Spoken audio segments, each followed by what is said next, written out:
Black Asian woman was mocked and laughed at while working as a janitor until she fired the manager. What would you do if every single day at work, people laughed at you, belittled you, and made you feel like you didn't belong?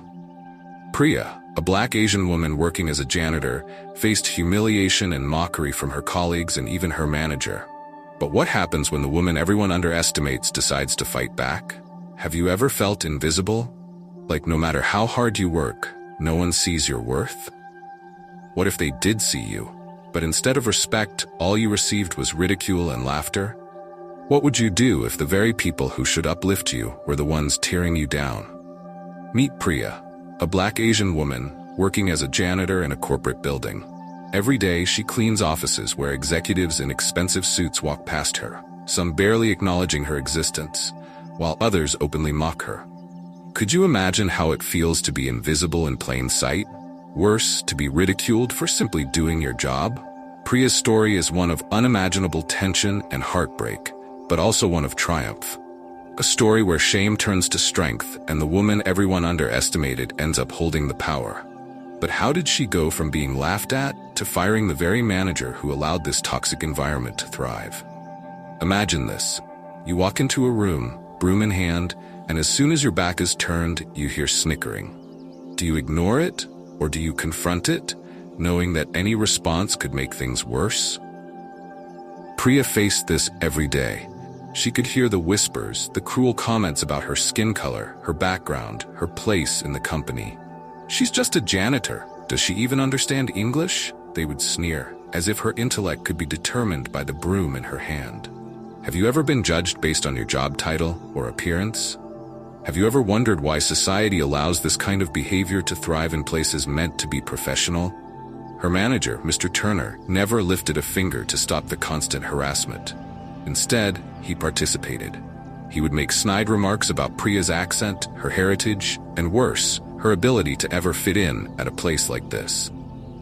Could you work in an environment where even your boss belittles you?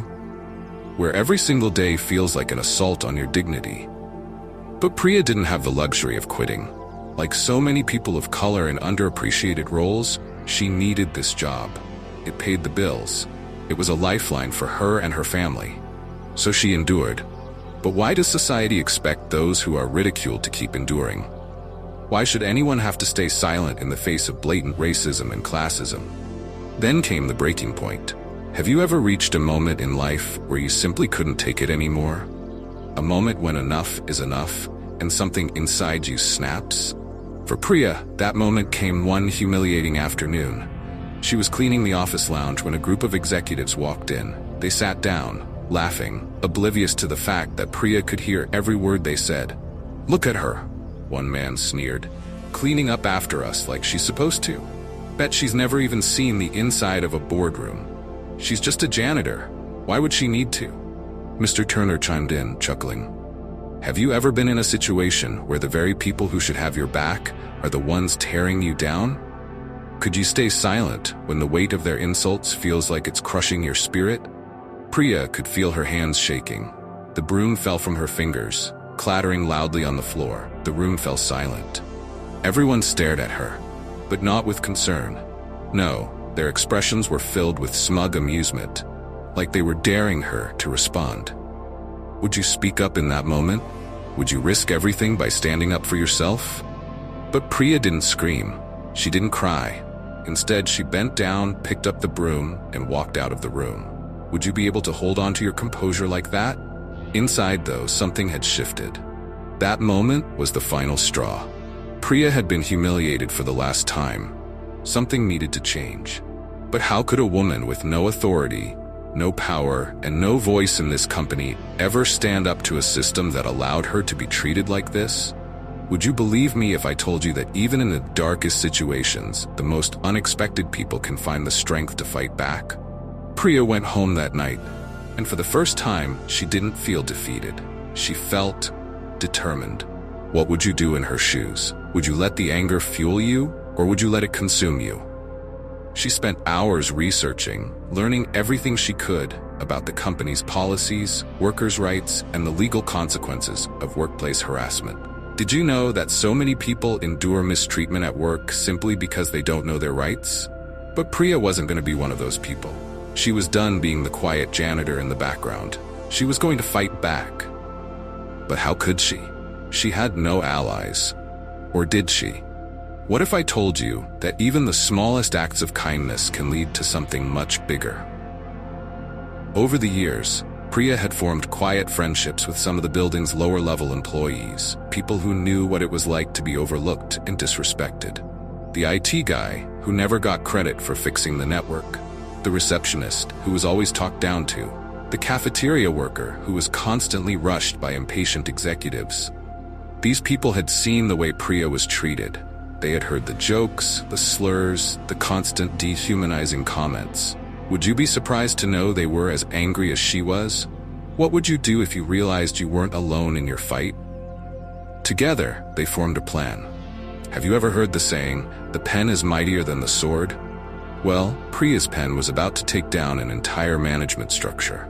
The next day, Priya walked into work with her head held high. What do you think was going through her mind? Fear?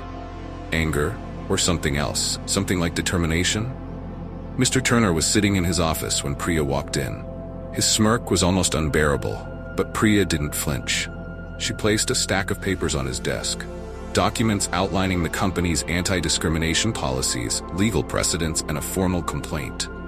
What is this? He scoffed, flipping through the pages with disinterest. It's a record, Priya said, her voice steady, of everything you've allowed to happen in this office. Every insult, every joke, every time you laughed along, and every person in this building who will back me up if I take this to HR or a lawyer. Have you ever seen someone's arrogance vanish in an instant? Have you ever seen a man go from complete confidence to utter fear? Mr. Turner's face paled. He started to stammer, trying to justify his actions, trying to minimize the damage. But it was too late. Priya wasn't backing down, and neither were the people who stood beside her. In the end, the company had no choice. The complaint turned into an internal investigation, and the investigation revealed just how deep the toxicity went. The board fired Mr. Turner. And as for Priya, the company offered her a settlement, but that wasn't enough for her. She wanted more than just money. She wanted change. Would you believe me if I told you she was offered a new position? Not as a janitor, but as a member of the HR team, where she would have the authority to enforce the very policies that were once ignored. So, what would you do if you were Priya?